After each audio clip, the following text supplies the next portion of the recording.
Bonjour Amandine Deslandes, merci d'avoir accepté déjà l'invitation de Busy News à participer à ce plateau. Le thème principal du Forum des entrepreneurs qui se déroule aujourd'hui, organisé par l'Union patronale des Bouches-du-Rhône, qui se déroule ici au stade Vélodrome de Marseille, est l'engagement. Alors c'est une thématique qui vous parle, puisque vous avez eu un parcours très atypique. Alors je rappelle qu'avant de devenir directrice associée et consultante formatrice à Marseille, nous l'évoquerons tout à l'heure d'ailleurs, tout ce parcours, vous êtes passée par la protection sociale. Alors d'abord comme adjointe du directeur général de l'URSSAF des Bouches-du-Rhône, puis responsable des ressources humaines. Alors que retenez-vous déjà de cette première expérience ? C'est vrai que c'était une première expérience marquante, c'était surtout un choix de carrière, puisque au moment de choisir, j'ai commencé à travailler assez jeune, j'avais 21 ans, après mon bachelor. Et puis j'avais le sentiment de ne pas trouver ma voie. Et c'est là que j'ai découvert le concours de l'École nationale supérieure de la sécurité sociale et que j'ai décidé de devenir manager, ce qui correspondait très bien à ma formation, mais de le faire dans l'environnement de la protection sociale. Parce que le service public et parce que encore plus le service public de la protection sociale. Alors malgré tout, vous décidez de faire un contre-pied à cette carrière. Soudain, vous décidez d'entrer en politique. Alors qu'on s'entende bien, pas comme militante.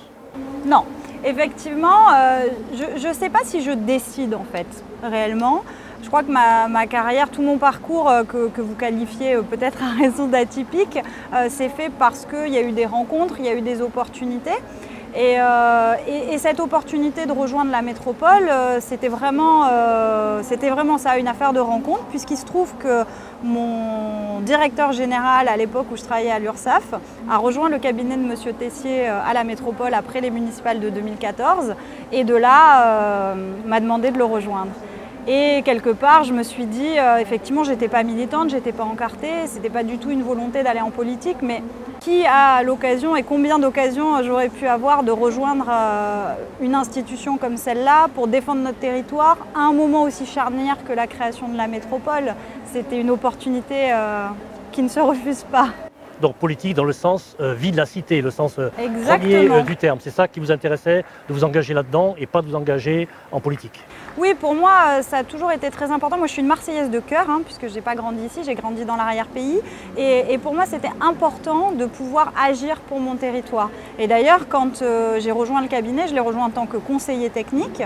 Et puis ensuite, j'ai été nommée par M. Tessier chef de cabinet, mais j'ai demandé expressément à garder un portefeuille technique. Et donc j'étais son conseiller à l'économie, ce qui m'a permis de travailler avec beaucoup de grands patrons du territoire et sur beaucoup de grands projets structurants. Alors vous êtes bien à la métropole, mais hop, nouveau changement de direction. Vous lancez donc dans un executive MBA à HEC Paris. Alors votre souhait est alors d'intégrer une grande entreprise du CAC 40, c'est en tout cas le souhait que vous avez quand vous entreprenez cette formation. Alors ça veut dire quoi? Que le service public vous intéressait plus à ce moment? Vous avez envie un peu de tâter du privé? Vous en avez finalement fait le tour? Je crois que c'est un peu tout ça. Là encore, mon départ de la métropole et en tout cas de cet environnement politique, c'est fait parce que Guy Tessier, qui était aussi candidat à sa réélection en tant que député, a été réélu et donc a dû quitter son mandat local. Et moi, j'avais aussi fait le choix d'une vision du territoire et c'est vrai que dans la suite, je m'y retrouvais peut-être un peu moins et je crois que j'en avais fait le tour. On le lit, on l'entend. C'est pas simple comme milieu, en particulier quand on est une jeune femme. Et j'ai eu envie aussi, je crois, de me frotter au privé, j'allais dire. Parce que en ayant fait toute ma carrière dans le public, j'avais le sentiment peut-être d'être un cran en dessous ou d'avoir moins prouvé de choses et j'avais envie d'aller prouver des choses sur ce domaine-là. J'ai vite compris qu'en réalité, c'est bien plus dur de manager dans le domaine public que dans le domaine privé. Et là, tout ne se passe pas comme prévu. Votre plan de carrière, finalement, s'arrête là-dessus. Alors, vous avez eu l'impression de faire fausse route. Qu'est-ce qui vous a fait bifurquer dans votre troisième vie professionnelle? Ou devrais-je plutôt dire changer de cap, puisque vous allez rejoindre Marseille? Un executive MBA, ça vous change, c'est 18 mois, c'est une formation longue, assez immersive. Et c'est vrai qu'on est aussi accompagné, coaché sur le projet professionnel. Et je me suis rendu compte que j'avais pas besoin d'aller faire mes preuves dans le privé, que ce que j'avais fait en management public c'était déjà très bien. Je me suis aussi rendu compte que j'aspirais à un plus grand équilibre entre ma vie professionnelle et ma vie personnelle, mes passions. Et puis là encore, des opportunités, des rencontres avec Christopher Pratt, donc mon associé chez Marseille, qui est fondateur de Marseille, puisque Marseille existe depuis 13 ans. Alors on précise Marseille, M-A-R-S-A-I-L. Avec le petit jeu de mots. Voilà, avec le petit jeu de mots sur Marseille. Et c'est vrai que je voulais me mettre à mon compte, et puis je m'étais dit, oh, l'événementiel, ça me plaît. Et puis quelque part, je me suis dit, après tout, pourquoi pas le faire dans cette entreprise qui existe déjà, avec la voile, un milieu que je ne connaissais pas du tout, mais dont les valeurs me parlaient.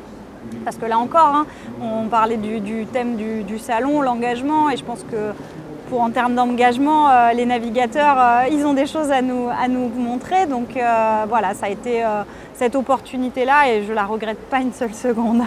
Alors, vous ne contentez pas de l'événementiel, puisque vous allez également un peu, alors je ne sais pas si booster c'est le terme, mais booster un peu cette entreprise, donc je vais l'employer du coup, puisque je l'ai employé la première fois, en faisant un organisme de formation managériale. Exactement. Là, vous appuyez finalement sur votre background. Oui, c'est vrai que Christopher avait depuis des années cette envie. Lui, il est fils d'enseignant-chercheur. Il a fait des travaux de recherche en psychosociologie du sport sur l'analogie entre son sport, le fonctionnement des écuries de course au large et la gestion d'entreprise. Moi, je venais du monde de l'entreprise et du management.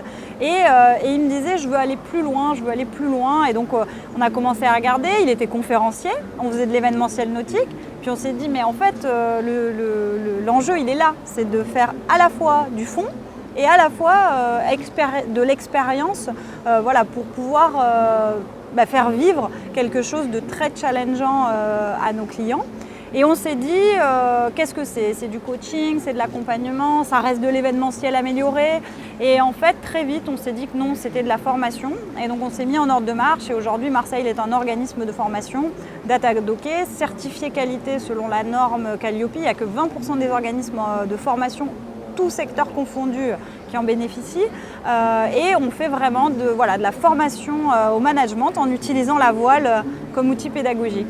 Alors parallèlement à cet engagement, vous avez souhaité rejoindre une initiative qui a été menée par la Mutuelle Générale et le CRESPACA, qui est la Chambre régionale d'économie sociale et solidaire Provence-Alpes-Côte d'Azur.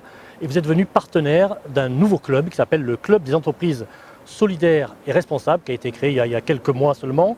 Alors pourquoi justement ce nouvel engagement et quelles vont être les actions de ce club ? Alors en fait, c'est la Mutuelle Générale qui est venue nous chercher parce qu'on communique beaucoup sur notre vision du leadership, sur l'importance pour nous qu'a l'humain au cœur de la performance des entreprises, sur le fait que la confiance est importante au sein des équipes. Et je crois que ce discours leur a parlé. Ils nous ont, j'imagine, jugé des entrepreneurs solidaires et responsables. Et donc, ils nous ont parlé de ce projet. En fait, très vite, on a été conquis par leur vision. L'idée étant à la fois d'accompagner des dirigeants de l'économie sociale et solidaire qui sont des dirigeants qui peut-être sont un peu moins accompagnés sur les aspects management que des dirigeants plus classiques et en même temps de pouvoir faire venir des entreprises qui ne sont pas forcément dans ce domaine d'activité mais justement pour porter des concepts de responsabilité sociétale des entreprises, de QVT, qualité de vie au travail, ce genre de choses. Alors avec Marseille, vous êtes également engagé dans d'autres actions.